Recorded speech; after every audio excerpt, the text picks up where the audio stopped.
소피아 앙티폴리스 2017년 5월 13일 토요일. 나는 렌터카를 주유소 가까이에 있는 소나무 아래에 주차했다.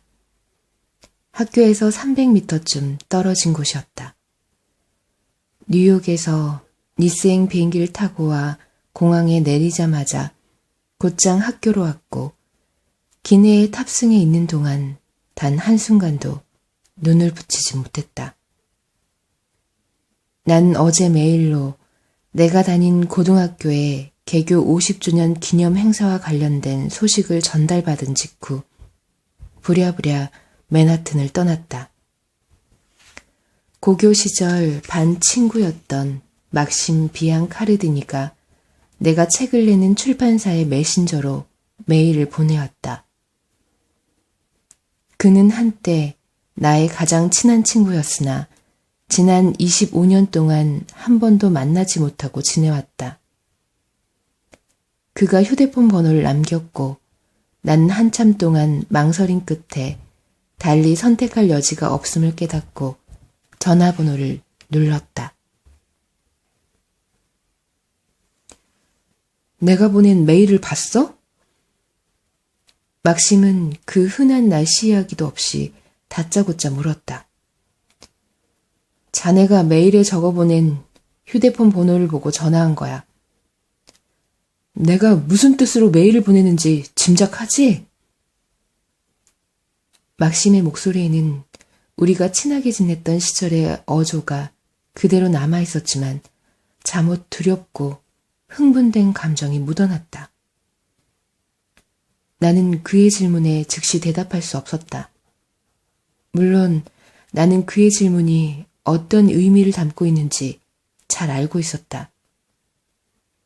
아마도 우리는 앞으로 남아있는 생을 교도소 철장 안에서 보낼 가능성이 농후했다. 코트다지루로 와주게. 잠시 말이 없던 막심이 다시 입을 열었다. 가능한 한 최악의 불상사를 막으려면 만나서 함께 전략을 논의해야 하지 않겠나. 나는 눈을 감고 앞으로 벌어지게 될 사태와 결과에 대해 곰곰이 생각했다. 엄청난 파장을 몰고 올 스캔들과 사법 처리, 우리 두 사람의 집안 사람들이 떠안을 충격을 생각하자니 머릿속이 아득했다. 마음 한구석으로 나는 언젠가 반드시 이런 날이 오리라는 점을 의식하고 있었다. 겉으로는 무심한 척 지냈지만 무려 25년 동안 다모클레스의 검을 머리 위에 매달고 살아온 셈이었다. 그 일과 관련된 악몽을 꾸다가 한밤중에 땀범벅이 되어 깨어난 적도 수없이 많았다. 그럴 때마다 가루의자와 생수를 들이켜고 렉소미를 삼켰지만 다시 잠들기는 어려웠다. 나름 전략을 마련해야 하지 않겠나? 어린 시절 친구는 같은 말을 반복했다. 나는 그의 말이 얼마나 허망하고 무의미한지 잘 알고 있었다. 그와 내가 1992년 12월의 어느 저녁에 저지른 일 때문에 우리의 생은 송두리째 바뀌었다. 우리는 그 시한폭탄을 안전하게 해체할 방법이 없다는 사실을 잘 알고 있었다. 나는 자동차 문을 잠근 다음 주유소 쪽으로 발걸음을 옮겼다. 그 주유소는 미국식 제너럴 스토어로 모두들 쉐디노라고 불렀다. 주유기 뒤쪽으로 페인트를 칠한 목조 건물이 들어서 있는 형태였다. 식민지 시대에 양식으로 지은 목조 건물 내부에는 자그마한 잡화점과 차양 아래로 테라스를 꾸민 카페가 있었다. 나는 카페 문을 밀고 안으로 들어섰다. 예전과 그다지 달라지지 않은 내부 인테리어를 보자니 어쩐지 이 카페만큼은 시간의 흐름에서 벗어나 있다는 느낌이 들었다. 카페 구석에 등받이 없는 높다란 의자들로 둘러싸인 카운터가 있었고 종 모양 유리 진열장 속에는 각양각색의 케이크들이 들어있었다.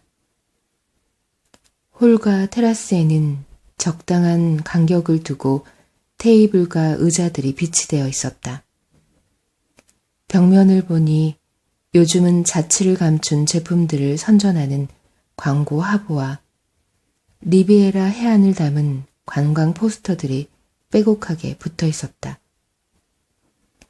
홀에 테이블을 하나라도 더 비치하기 위해서였는지 어린 시절 내 용돈을 축내던 당구대와 아웃런, 아카노이드, 스트리트 파이터 2 같은 게임기들은 어디론가 사라지고 없었다. 그 와중에도 베이비풋 게임기만은 용케 자리를 지키고 있었다. 게임기의 바깥 깔개가 나달나달해진 본진이 모델이었다. 나도 모르게 손을 내밀어 너도 밤나무 원목으로 된 베이비풋 게임기의 가장자리를 쓰다듬었다. 막심과 나는 바로 이 자리에서 몇 시간이고 앉아 OM의 주요 경기들을 빠짐없이 되돌려보곤 했다. 머릿속에서 그 당시 막심과 함께 보였던 축구 경기 장면들이 두서없이 떠올랐다. 1989년 프랑스 FA컵 결승전 때 파뱅이 보여준 해트트릭, 벤피카의 슛을 막아내는 바르테즈의 손, 93년 AC 밀란과의 유럽 챔스 리그에서 크리스 와들이 보여준 현란한 플립플랩, 벨로드롬 경기장의 조명이 일순간에 꺼져버린 전설적인 밤이었다. 애석하게도 우리는 그토록 기대했던 OM의 승리를 함께 축하하지 못했다. OM이 1993년 유럽 챔피언스 리그 결승전에서 AC 밀란을 꺾고 챔피언으로 등극했지만 그 무렵 나는 파리의 경영학교에 가기 위해 코트다지를 떠나 있었기 때문이다. 나는 수업이 끝나면 습관처럼 이 카페에 들렀지만 늘 막심과 동행한 건 아니었다. 이 카페와 관련해 내 머릿속에 가장 뚜렷하게 남아있는 기억은 빈카 로크웰과 보낸 시간들이었다. 빈카는 그 무렵 내가 좋아했던 여학생이었다. 사실 모든 남학생들이 빈카를 좋아했다. 이제는 모두 지나간 일이었고 마음 한구석에 남아있는 아주 먼 옛날의 기억일 뿐이다. 카운터 쪽으로 걸어가는 동안 그 당시의 기억들이 스냅 사진처럼 점점 또렷하게 형태를 드러나기 시작하면서 온몸의 털이 곤드선 느낌이 들었다. 나는 빈카의 웃음소리, 벌어진 앞니, 날아갈 듯 가벼운 옷차림, 항상 앞에 앉아있는 상대보다는 주변 사물에 닿아있던 그 아이의 시선이 떠올랐다. 쉐디노에서 빈카는 여름이면 체리코크, 겨울이면 자그마한 마시멜로들이 떠다니는 핫초콜릿을 즐겨 마셨다. 뭘 드시겠습니까? 내 눈을 믿을 수 없을 만큼 카페 주인은 그 당시와 마찬가지로 발렌티니 부부였다. 디노 발렌티니는 이탈리아, 한나 발렌티니는 폴란드 출신이었다. 나는 발렌티니 부부를 보자마자 두 사람의 이름이 또렷하게 떠올랐다. 디노는 에스프레소 커피 기계를 청소하다 말고 나에게 말을 걸었고 한나는 무심한 듯 지역 신문을 뒤적이고 있었다. 디노는 이전보다 몸이 많이 불어난 대신 머리카락이 턱없이 줄어들었고 한나는 원래 금발이었던 머리카락이 많이 바랜 데다 얼굴의 주름살이 늘어나 보였다. 그럼에도 발렌티니 부부는 오랜 세월을 함께한 탓인지 한층 더 잘 어울려 보였다. 노아는 때로 화려하고 아름다운 외모에서는 빛을 덜어내고 무난한 외모에는 연륜과 윤기를 더해주는 게 분명했다. 더블 에스프레소로 주세요. 나는 잠시 숨을 고르고 나서 이내 기억 단자에 들어있는 빈칼을 불러냈다. 체리코크도 한 잔 주세요. 얼음을 곁들여서요. 나는 곧 발렌티니 부부가 나를 알아볼 거라고 추측했지만 전혀 그런 기색을 보이지 않았다. 내 아버지는 1990년부터 1998년까지 생텍치페리 고등학교에 교장을 역임했다. 아버지는 고등학교 교장, 엄마는 대학 입시 준비반 교장을 각각 맡고 있었기 때문에 학교 안에 있는 관사를 제공받았다. 내가 셰디노를 뻔질나게 드나들게 된 이유였다. 나는 디노가 스트리트 파이터 몇 판만 공짜로 하게 해주면 그가 지하 저장고를 정리할 때나 부친에게서 전수받은 비법에 따라 프로즌 커스터드를 만들 때 옆에서 돕곤 했다. 한나가 신문을 뒤적거리는 사이 디노가 에스프레소와 체리쿠크를 내주었지만 그의 눈에서 모처럼 나를 만나게 된 반가움 따위는 감지되지 않았다. 셰디노는 4분의 3가량 자리가 비어 있었고 토요일 아침이라는 사실을 감안하더라도 분명 예사롭지 않은 일이었다. 생텍치페리 고교는 기숙사에서 생활하는 학생들이 많은 편이었다. 내가 이 학교에 다닐 당시만 해도 상당수의 학생들이 주말에도 집에 가지 않고 기숙사에 남아 있었다. 나는 빈카가 선호하던 테라스 맨 끝, 소나무 향이 감도는 테이블 쪽으로 걸음을 옮겼다. 빈카는 언제나 해를 정면으로 마주보는 자리를 좋아했다. 나는 음료가 담긴 쟁반을 들고 해를 등진 자리에 앉았다. 커피잔을 내려놓고 나서 체리코크 잔을 빈카가 앉아있던 의자 앞쪽으로 밀어놓았다. 셰디노의 오래된 스피커에서 REM의 Losing My Religion이 흘러나왔다. 제목만 들으면 가스펠송이라고 오해하기 쉽지만 사실은 짝사랑의 괴로움을 토로하는 노래였다. 여길 좀 봐봐. 내가 여기 있어. 당신은 왜 나를 보지 않지라며 남자의 참담한 심정을 담아 악을 써대는 노래로 어찌 보면 가사 내용이 내 인생과 많이 비슷했다.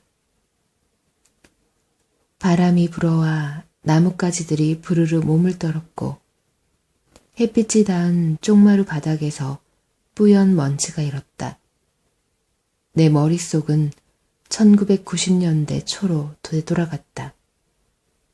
내 눈앞에 나뭇가지 사이를 통과한 햇살을 정면으로 받으며 앉아있는 빈카가 보였고 열정적으로 떠들어대는 우리의 목소리가 귓전을 울렸다. 빈카는 연인과 위험한 관계에 대해 열을 올려가며 이야기하고 있었고 나는 마틴 에덴과 벨디 셰뇨르에 대해 언급했다. 우리는 칸의 스타 극장 또는 앙티브의 카지노 극장에서 영화에 대해 지치지도 않고 몇 시간씩 수다를 떨었다. 빈카는 피아노 레슨과 델마 루이스에 열광했고 나는 얼어붙은 마음과 베로니카의 이중생활을 좋아했다. 레이벤 안경을 쓴 빈카는 빨대로 콜라를 빨아들이며 색깔이 들어간 안경 너머로 나에게 잉크를 보내곤 했다. 공기처럼 사라져버리면서 나의 환상여행도 중단되었다. 빈카를 못 본 지 벌써 25년이란 세월이 흘렀다. 지난 25년 동안 빈카를 본 사람은 아무도 없었다. 이제 유난히 뜨겁고 가슴 설렜던 1992년 여름은 다시는 오지 않을 먼 옛날의 이야기가 되었고 난 이제 혼자였고 학창시절의 서글픈 기억들을 되뇌이며 걷잡을 수 없는 슬픔에 빠져들었다. 1992년 12월 20일 당시 19살이던 빈카는 27살이나 되는 철학선생 알렉시 클레만과 함께 파리로 사라졌다. 빈카는 알렉시와 비밀스러운 관계를 맺고 있었다. 두 사람은 사라진 다음날 아침 파리 7구 생트 클로틸드 대성당 부근에 있는 생트 클로틸드 호텔에서 잠시 사람들의 눈에 포착된 이후 감쪽같이 자취를 감추었다. 그 이후 아무도 그들을 본 사람이 없었다. 그들은 단 한 번도 사람들 앞에 나타나지 않았고 가족이나 친구들과도 연락을 단절했다. 문자 그대로 하루아침에 감쪽같이 증발해버린 셈이었다. 나는 주머니에서 니스 마탱지에 실린 기사를 꺼냈다. 이미 수백 번도 더 읽어본 기사였다. 그저 평이하게 보이는 기사였지만 행간에 깃든 의미를 면밀하게 따져보면 훗날 사람들이 그 사건에 대해 알고 있던 내용을 단숨에 뒤집어 엎을 수 있을 만큼 중요한 정보가 들어있었다. 사람들은 입만 열면 투명한 진실을 이야기하지만 진실 같아 보인다고 해서 다 진실은 아닌 법이었다. 사람들이 빈카 사건의 진실을 알게 될 경우 마음이 평화로울 수 있을까? 진정한 사법적 정의를 구현할 수 있을까? 오히려 진실을 알게 될 경우 더욱 불행하고 심란해지지 않을까? 죄송합니다. 테이블 사이를 뛰어다니던 남학생이 콜라잔을 건드리며 지나간 바람에 하마터면 바닥으로 떨어질 뻔했지만 비교적 반사신경이 좋은 내가 가까스로 잡아냈다. 냅킨으로 테이블 위에 쏟아진 콜라를 닦아냈으나 바지에 튄 얼룩은 지울 수 없었다. 나는 화장실로 달려가 얼룩을 지우고 젖은 바지를 말리느라 10분쯤 시간을 소요했다. 졸업생 모임에 얼룩진 바지를 입고 갈 순 없었으니까. 테이블로 돌아온 순간 심장이 빠르게 뛰기 시작했다. 내가 자리를 비운 사이 누군가가 반으로 접어놓은 신문기사 사본위에 선글라스를 올려놓았기 때문이다. 진한 색상의 레이벤 클럽 마스터였다. 빈카가 즐겨 착용했던 선글라스였다. 누가 이런 장난을 쳤을까? 주변을 둘러보니 디노는 주유 펌프 근처에서 손님과 이야기를 나누는 중이었고 한나는 테라스 맞은편에서 제라늄 화분에 물을 주고 있었다. 테라스 의자에 앉아 휴식을 취하고 있는 청소 도우미 3명을 빼면 카페의 손님은 얼마 되지도 않았다. 몇몇 학생들이 있었지만 다들 맥북이나 휴대폰을 눈이 빠지도록 들여다보고 있는 중이었다. 빌어먹을. 나는 선글라스를 손으로 집어들고 나서야 지금 벌어지고 있는 일이 결코 환상이 아니라는 사실을 확인했다. 반으로 접은 신문기사 사본을 펼치자 가장 먼저 밑줄을 그은 단어 하나가 눈에 들어왔다. 복수.